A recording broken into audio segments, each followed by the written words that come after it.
Bismillahirrahmanirrahim. Assalamualaikum warahmatullahi wabarakatuh. Selamat pagi anak-anak. Apa kabar kalian hari ini? Semoga semuanya dalam keadaan sehat ya. Kembali kita berjumpa di PJJ kali ini masih membahas tentang integral. Untuk pertemuan kali ini kita melanjutkan bahasan kita, yaitu kita akan membahas tentang masalah yang melibatkan integral tak tentu. Pastinya kalian sudah memahami bagaimana konsep integral tak tentu, rumus dasarnya apa, sifat-sifatnya, dan sekarang kita akan menerapkan konsep tersebut ke dalam masalah yang melibatkan integral tak tentu tersebut. Oke. Untuk contoh yang pertama, kita akan menentukan persamaan kurva dari fungsi turunan. Kalian pastinya ingat ya, turunan adalah kebalikan atau inverse dari integral. Jadi di sini contoh soalnya adalah diketahui turunan pertama dari x, dari fungsi fx ya, sama dengan 4x min 1 dan f3 sama dengan 20. Tentukan fungsi fx. Perlu kalian ingat bahwa kalau diketahui turunan pertama dari fx, maka untuk mencari fungsi fx-nya, kita cukup mengintegralkan turunan pertama dari fx tersebut, ya kan? Oke, berarti kalau f aksen x atau turunan pertama dari fx sama dengan 4x min 1, maka fx-nya adalah integral dari 4x min 1 dx. Sekarang kita ingat kembali, integral dari ax pangkat n dx adalah a, koefisien a-nya tetap, kemudian kali integral dari x pangkat n, yaitu 1 per pangkat dari n itu kan n. Maka 1 per n plus 1, x pangkatnya juga n plus 1. Atau bisa kita nyatakan sama dengan a dikalikan pembilang ini, perhatikan a per n plus 1, x pangkat n plus 1 plus c. Konsepnya begitu ya. Oke, sekarang berarti kalau fx adalah integral dari 4x min 1 dx, maka sama dengan integral dari 4x berarti 4 per 2 x pangkat 2. Gitu kan? Min 1, integral min 1 berarti apa? Min x, kan begitu. Kemudian ada plus c. Kenapa plus c? Karena di sini integral tak tentu. Berarti nilai dari fx yaitu 2x kuadrat min x plus c. Kemudian di soal diketahui bahwa f3 sama dengan 20. Maka kita gantikan nilai x di fx tersebut dengan angka 3. Yang nantinya nilai fx-nya menghasilkan nilai 20. Maka kita dapat menghitung atau menentukan nilai c-nya. Ya kan? Berarti f3 sama dengan 2, x-nya kita ganti dengan 3 di sini. Berarti 2 kali 3 dikuadratkan min 3 plus c. Nilainya sama dengan 20. 3 kuadrat 9 kali 2 18 min 3 plus c sama dengan 20. Berarti c-nya sama dengan 5. Jadi fungsi fx-nya sama dengan 2x kuadrat min x plus 5. Sampai di sini bisa dipahami ya. Oke, next. Contoh yang lain. Diketahui g aksen x atau turunan pertama dari gx sama dengan x kuadrat min 1 per x kuadrat dan g1 sama dengan 1 per 3. Tentukan rumus fungsi untuk gx. Untuk soal ini, caranya masih sama dengan soal sebelumnya, yaitu jika diketahui g aksen x atau turunan pertama dari gx, maka untuk mencari gx-nya cukup mengintegralkan fungsi dari turunan pertamanya, gitu kan ya? Oke, untuk mempermudah pengintegralan, maka turunan pertama dari gx kita nyatakan dengan bentuk lain dulu. Jadi X kuadrat min 1 per X kuadrat bisa kita nyatakan menjadi X kuadrat min X pangkat min atau pangkat negatif 2. Kenapa?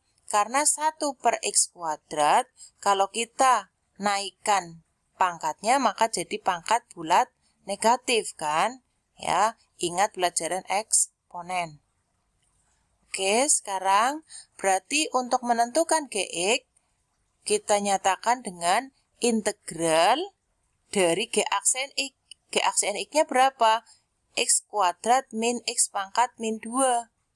Berarti integral dari X kuadrat min X pangkat min 2 dx sama dengan konsep yang sama, maka integral X kuadrat jadi 1 per 3 X pangkat 3. Gitu kan ya? Oke, ini dijelaskan di tempat lain ya ini. Nah, jadi integral X kuadrat min X pangkat min 2 dx, caranya kan didapat dari integral X kuadrat, berarti 1 per pangkatnya ditambah 1, X pangkat ditambah 1, kan di sini tanda hubungnya min, tetap. Kemudian 1 per pangkatnya X ini kan min 2, berarti min 2 ditambah 1, X pangkatnya min 2 ditambah 1 plus C.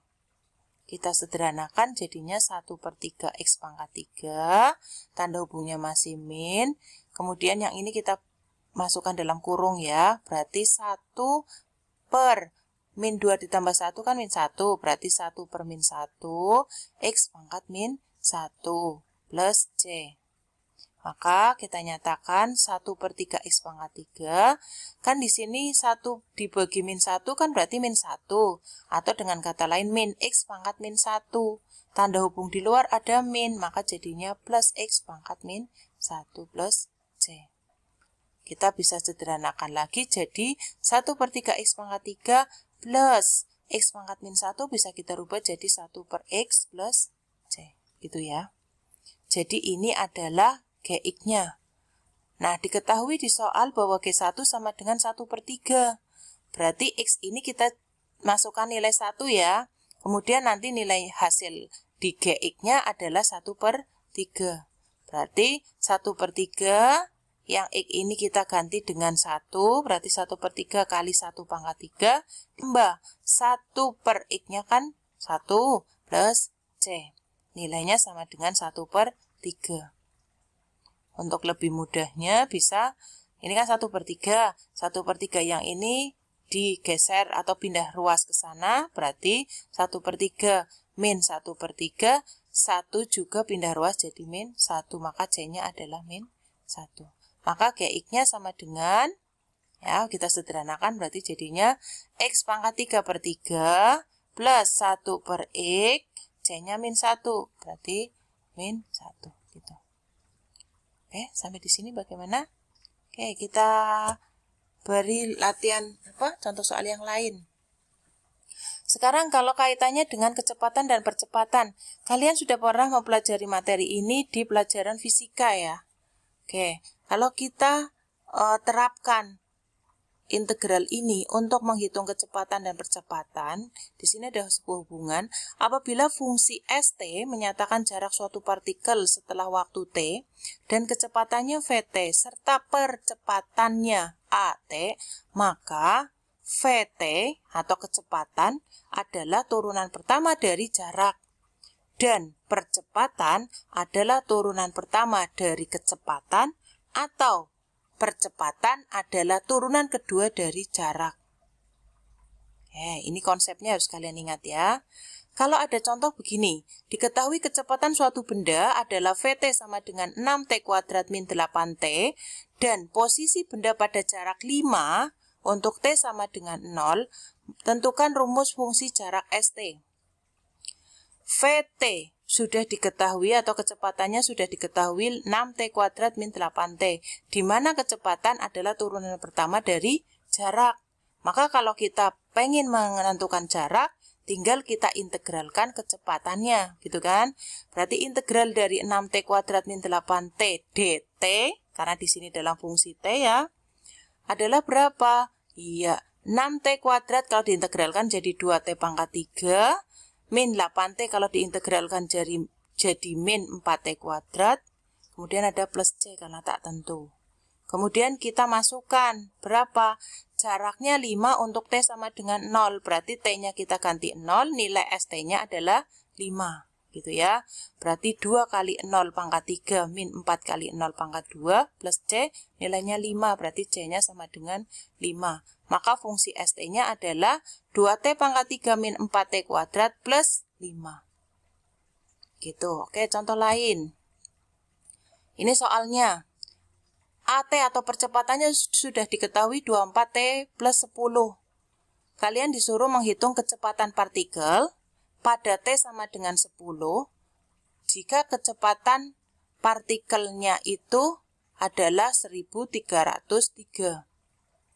Dan fungsi jarak jika jarak pada T sama dengan 10 adalah 4532. Oke, yang A dulu. Jika percepatannya sudah diketahui, maka kita akan tahu bahwa percepatan adalah turunan pertama dari kecepatan.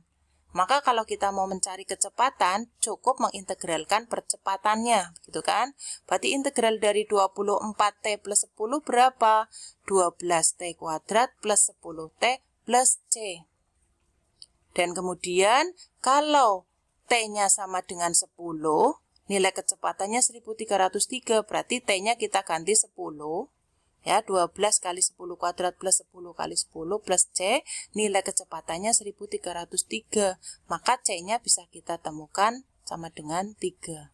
Maka kecepatannya adalah 12T kuadrat plus 10T plus 3. Oke, untuk yang B.